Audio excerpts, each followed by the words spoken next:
예이츠의 지독한 사랑. 1939년 1월 28일 아일랜드가 낳은 위대한 시인이었던 윌리엄 버틀러 예이츠가 프랑스 남부의 휴양지인 리비에라에서 향년 74세의 나이로 유명을 달리했다. 그는 1865년 아일랜드의 수도인 더블린의 외곽에서 태어나 20세부터 시인의 길을 걷기 시작한 예이츠는 아일랜드의 전설적인 영웅들을 등장시켜 켈트족의 민족 정서를 신비주의적이고 낭만주의적인 시로 표현하여 19세기 말 아일랜드의 문예 부흥을 주도했다. 20세기 들어서는 서정적인 시를 쓰다가 나중에는 사실적이고 경험적인 시들을 쓰기 시작했다. 그리고 말년에는 선불교의 공사상에 깊이 빠져 이와 관련된 시들을 많이 남기기도 하였다. 예이츠의 삶과 시에는 빼놓을 수 없는 한 인물이 등장한다. 예이츠가 일생을 걸고 운명처럼 사랑했던 여인 모드곤이다. 이제 널리 알려진 그의 시를 한번 감상해보자. 이니스프리의 호도. 나 일어나 이제 가리. 이니스프리로 가리. 거기 위까지 엮어 진흙바른 작은 오두막집을 짓고 9고랑 콩밭과 꿀벌통 하나, 벌 윙윙대는 숲속에 나 혼자 살으리. 거기서 얼마쯤 평화를 맛보리. 평화는 천천히 내리는 것. 아침의 베일부터 귀뚜라미 우는 곳에 이르기까지. 한밤엔 온통 반짝이는 별빛, 한낮엔 보랏빛 환한 기색, 저녁엔 물방울새의 날갯소리 가득한 그곳. 나 일어나 이제 가리라. 밤이나 낮이나 호숫가에 철썩이는 낮은 물결소리 들리나니 한 길 위에 서 있을 때나 회색 포도 위에 서 있을 때면 내 마음 깊숙이 그 물결소리 들리네. 이 시는 예이츠가 1892년 27살 때 지은 시로 우리 눈에도 낯설지가 않다. 아마 학창시절 국어 시간에 배운 듯하여 그런가 보다. 낭만적이고 한 폭의 수채화를 보는 듯한 서정적이며 자연 친화적인 시로 우리들 입가에 미소를 지으며 과거를 회상하며 안빈낙도의 삶과 평화롭고 정겹고 고즈넉한 시골 풍경을 그리워하는 한 인간의 마음을 담고 있다. 아무튼 이 시는 신비한 몽환성과 낭만주의에 대한 막연한 동경을 노래한 시로서 예이츠 초기 시의 특징을 잘 나타내고 있는 서정시 중에 하나이다. 그럼 이번에는 하늘의 옷감이라는 시를 감상해보자. 하늘의 옷감. 내게 금빛, 은빛으로 순화진 하늘의 옷감이 있다면 밤의 어두움과 낮의 밝음과 어스름한 빛으로 된 푸르고 희미하고 어두운 색의 옷감이 내게 있다면 그 옷감을 그대 발밑에 깔아드리련만. 나는 가난하여 가진 것은 오직 꿈밖에 없으니 그대 발밑에 내 꿈을 깔아드리오니 사뿐히 지려받고 가시옵소서. 그대가 밟는 것은 내 꿈이기에. 여기서 장엄한 밤하늘의 별들이 연출하는 콜라보레이션을 하늘이 수놓은 옷감이라 표현을 하였다. 모드곤의 아름다움을 예이츠는 부드럽고 야시시한 모습을 하늘의 천으로 비유하였다. 어스름한 저녁이 되면 하늘빛은 검푸르게 어두워진다. 짙은 밤하늘 위로 자기 꿈을 깔아 놓았던 것이다. 모드곤이 꿈속에서조차 나 예이츠를 생각해달라는 간절한 바람이다. 이 얼마나 애절한가. 예이츠가 모드곤에게 사랑에 빠져도 한참 빠졌다. 마지막 구절은 김소월의 진달래꽃과도 흡사하지요. 자신의 꿈을 여인이 치료받고 가게 하는 것. 모드곤을 위해서라면 하늘의 별도 따줄 수도 있다는 오직 그대를 향한 사랑의 표현이 아닐까 생각한다. 그리고 사뿐히 치료받고 가소서 라고 하는 표현은 상처받기 쉬운 여린 마음을 가진 예이츠 본인의 순수한 마음을 빗대어 표현을 했다. 당시 예이츠가 발표한 12개의 사랑에 관한 시인 연시는 1923년 우리나라에서 김소월의 고등학교 운사인 김억에 의해 온해의 무도라는 단행본으로 우리나라 최초로 외국 번역 시집에 수록되어 있다. 우리나라 최초의 서정시인인 김소월도 아마 예이츠에게 사숙을 하였으리라 짐작이 된다. 그럼 예이츠의 첫사랑이라는 시를 감상해보자. 첫사랑. 비록 떠가는 달처럼 미의 잔인한 종족 속에서 키워졌지만 그녀는 한동안 걷고 잠깐 얼굴 붉히며 또 내가 다니는 길에 서 있다. 그녀의 몸이 살과 피로 된 심장을 갖고 있다고 내가 생각할 때까지 하나나 그 위에 손을 얹어 냉혹한 마음을 발견한 이래 많은 것을 기도해 보았으나 아무것도 이루지 못했다. 매번 뻗치는 손은 미치광이 같아 달 위를 움직이는 것이었기에 그녀는 웃었고 그건 나를 변모시켜 얼간이로 만들었고 여기저기를 어정거린다. 달이 사라진 뒤 별들의 천공운행보다 더 텅 빈 머리로. 이 시에서는 짝사랑의 여인 모드군을 달로 비유하며 가까이 해도 도저히 가질 수 없는 아련한 존재로 표현을 하였다. 보이긴 보이는데 도저히 만질 수 없는 그런 상징적인 존재이다. 그러니 매일 밤마다 달을 보는 예이치의 가슴은 검정수처럼 다 들어갔으리라. 예이치는 1865년 변호사의 아들로 태어나 아버지가 원하는 미술학교에 입학했으나 적성에 맞지 않아 중도의 학업을 포기하고 문학의 길로 접어들었다.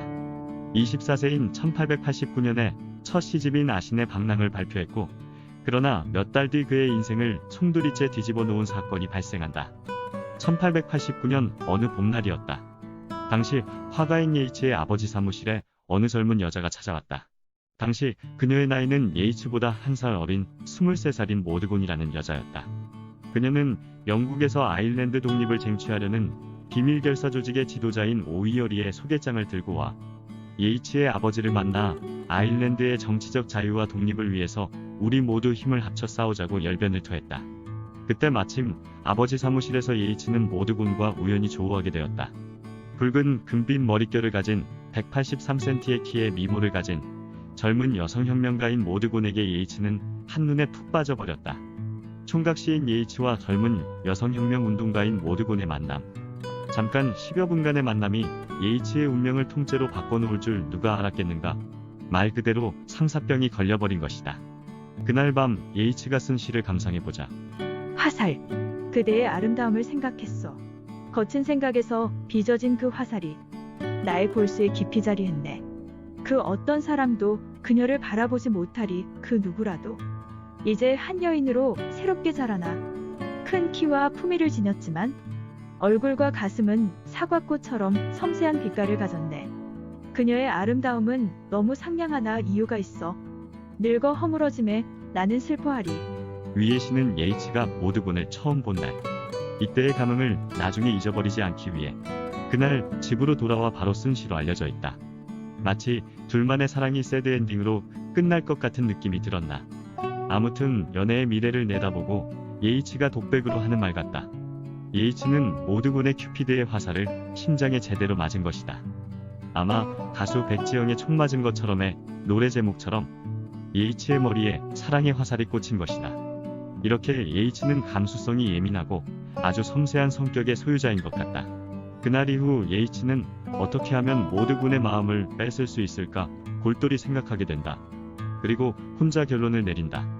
모드곤이 나를 좋아할 수 있도록 나의 생활 양식과 사상도 모드곤의 코드에 맞추자. 그때까지 쭉 탐미주의적이고 서정적인 시를 쓰던 예이치는 사상까지도 버리고 모드곤과 똑같이 혼신의 힘을 다해 아일랜드 독립을 위하여 투사가 되기로 결심을 하고 민족 시인으로 거듭난다. 이 당시 예이치는 이런 유명한 말도 남겼다. 물론 모드곤의 환심을 사려고 하는 말이었다. 민족성 없이 위대한 문학은 없고 문학이 없이 위대한 민족성은 없다. 라고 말이다. 오직 모두것만 내가 쟁취할 수 있다면야 뭘 못하겠냐 하는 심정으로 했을 것이다. 한편 모드곤도 서서히 민족주의자로 변하는 예이치를 줄곧 존경의 눈으로 바라보았지만 본인 스스로의 마음에 사랑의 불꽃은 지펴지지는 않았다. 왜냐하면 그녀는 독립운동에 온몸을 던진 투사였기 때문이다. 700년 동안 영국의 지배를 받아온 아일랜드를 독립시켜야 된다는 사명감에 불타는 그녀에게 사랑이라는 단어는 하나의 사치에 불과했던 것이다. 그녀는 대중을 몰고 다니는 웅변가였고 보기 드문 여성혁명가였다. 예이치가 모드곤을 만난 1889년 그해 가을. 끝없는 모드곤의 냉담함에 그도 힘들었나 보다. 예이치는 또 이런 시를 남긴다. 낙엽. 우리를 사랑하는 긴 나뭇잎 위로 가을이 당도했습니다. 그리고 보리 딴속 생쥐에게도 머리 위 마가목은 누르스미 물들고 이슬 젖은 산딸기 잎도 노랗게 물들었습니다. 사랑이 저무는 시간이 다가왔습니다.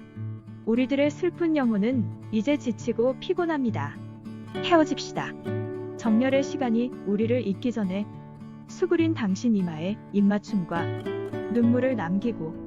아이쿠 이런. 예이치가 사랑의 줄다리기에 너무 지쳤나 보다. 대답 없는 메아리를 기다리는 정말 애절하고 처량한 예이치의 뒷모습을 보는 듯하다. 그녀는 가끔 예이치가 건네는 사랑과 연애의 감정이 실린 시에는 고개를 절레절레 흔들었지만 애국심으로 가득한 장엄한 시에는 칭찬을 아끼지 않았다. 아무튼 그녀를 향한 절절한 예이치의 구애는 10년이나 계속된다. 만난 지 10년째 되는 해에 마침내 용기를 내어 정식으로 청혼을 한 것이다. 예이치도 그녀의 환심을 얻으려고 10년 동안 아일랜드 독립투쟁을 위하여 자기 나름대로 공헌을 했던지라 이 정도면 예이치 본인의 진정성을 믿고 그녀가 결혼을 승낙하지 않을까 생각하고 고민하다가 한 청혼이었던 것이다. 청혼 당시 예이치왈 조국의 독립을 위해 우리 부부가 되어 우리 함께 나아갈 수 없을까요? 그럼 힘이 배가 되지 않겠습니까? 모두군의 대답 왈 우리는 오랫동안 절친한 친구였고 둘도 없는 동지였습니다. 하지만 나는 당신의 아내나 연인이 되고 싶은 생각은 전혀 없습니다. 이렇게 단칼에 청혼을 거절당한 예이치는 상심의 나날을 보낸다. 그로부터 4년 뒤 1903년 모드군은 아일랜드 독립을 위해 헌신하는 당시 군인이었던 맥브라이드 소령과 결혼을 한 것이다. 예이치는 이때의 충격을 일기로 남겨놓았다. 번개와 함께 당신이 내게서 멀리 떠나던 날, 내 눈은 멀고 내 귀가 안 들리게 된 바로 그날. 그 뒤 13년의 세월이 흐른 후 모드군의 남편인 맥브라이드 소령은 1916년 부활절 공기에 참여했다가 영국군에 잡혀 사형을 당한다. 그러나 당시 예이치는 미망인이 된 모드군에게 청혼하리라는 예상을 깨고 모드군의 수양딸인 이졸트 군에게 청혼을 했으나 거절을 당한다. 이대에 걸쳐 청혼을 거절당한 것이다. 그리고 몇 주일 뒤 예이치는 조지 하이들이라는 여인과 결혼을 하였다. 당시 예이치의 나이는 53세였고 그녀의 나이는 25세였다. 조지 하이들이라는 여인과의 결혼은 사실상 자포자기 심정으로 아무 여자하고 결혼이나 하자고 한 심정이었다고 전해진다. 그 이후 일남일녀를 낳고 예이치는 상원의원에 당선됐으며 문학박사학위도 취득하였다. 그리고 그의 나이 58세인 1923년에는 아일랜드인으로는 처음으로 노벨문학상을 수상하기도 하였다. 당시 노벨상 수상위원회는 노벨문학상 선정 이유를 이렇게 밝혔다. 고도의 예술적인 양식으로 전체 나라의 영혼을 표현한 영감을 받은 시의 세계를 가졌다고 평가했다. 예이치는 후에 이런 말을 남긴다. 사랑이 나를 택했더라면 나는 가난한 언어 같은 것은 버리고 그저 사랑하는 데만 만족했을는지 모른다. 라고 말이다. 예이치는 사랑의 실패가 문학적 성공을 가져온 셈이다. 달리 생각하면 예이치로 하여금 민족의식과 사회인식에 눈을 뜨게 한 것은 모드곤이었으므로 예이치가 그녀에게 야속한 마음을 가질 필요는 없었으리라 생각한다. 그녀에 대한 사랑의 열정을 예이치는 문학에 쏟아부어 세계적인 문학가 및 짝사랑의 대명사로도 불리어지고 있으니 말이다. 짝사랑을 보답받지 못하는 사랑, 하지 않던가. 그렇지만 우리 후대의 사람들은 예이치를 통해서 사랑에 진한 감정을 지금도 느끼고 있으니 우리가 예이치에게 고마워할 이유인 것이다. 예이치는 모드군과의 결혼이라는 사랑의 결실을 이루지 못했지만 그녀로 인해 많은 시를 쓰게 된 것입니다. 이루어지지 못한 사랑의 고통이 예이치 시의 영감의 원천이 된 셈이다. 하기야 모드군도 살아생전에 예이치가 사랑의 불행으로 인해 사랑에 대한 애틋한 감정을 가지고 아름다운 시를 쓴 것은 오히려 좋은 일을 했다고 생각한다고 말했다. 예이치를 위해서 후대 사람들이 그의 시를 읽을 독자들을 위해서 말입니다. 한마디 덧붙이자면 자신이 예이치와 결혼하지 않은 것을 두고 세상이 고마워할 것이라고 말하기도 하였다고 합니다. 노년이 된 예이치는 또 이런 시를 남긴다. 내 청춘이 다하도록 내 모든 것을 빼앗아간 그녀. 날이 밝을 때마다 그녀를 위해 깨어나 나의 선과 악을 가늠해본다. 가만히 생각해보면 그의 사랑은 역설적으로 희열의 고통이었다. 혼신을 다 바친 끈질긴 사랑이 결국은 열매를 맺지 못하였지만 노년의 그는 모드군에 대한 자신의 사랑을 좀 더 객관적으로 표현을 한다. 그럼 다른 시를 감상해보자. 그대가 늙었을 때 그대 늙어 백발이 성성하고 잠이 가득해 난로가에서 꾸벅 졸거든 이 책을 꺼내 들고 천천히 읽으시기를. 그리고 한때 그대의 눈이 품었던 부드러운 눈빛과 깊은 그늘을 꿈꾸시기를. 얼마나 많은 이들이 그대의 발랄하며 우아한 순간을 사랑했으며 거짓된 혹은 진실된 애정으로 그대의 아름다움을 사랑했는지. 그러나 어떤 남자는 그대 속에 방황하는 영혼을 사랑했고 그대의 변화하는 얼굴에 깃든 슬픔을 사랑했으니 그리고 타오르는 장작더미 옆에서 몸을 구부려 약간 슬프다가도 중얼거리시기를 사랑이 어떻게 도망갔는지 그리고 높은 산에 올라가 이리저리 거닐며 그의 얼굴을 별무리 속에 감추리라. 이 시를 보면 예이치도 정말 어지간히 그리고 모드곤을 지독하게 사랑을 하였나 보다 하고 느낄 것이다. 그는 모드곤을 거의 신화 속의 여신으로 숭배하였으며 그녀의 모든 것까지도 그대 가슴 속에 혼자 품고 하늘나라로 갔으리라 짐작이 된다. 예이치왈. 그녀는 끝내 나를 이해하지 못했으며 그 무리해야말로 나의 시와 삶의 자극이 되었다. 라고 말이다.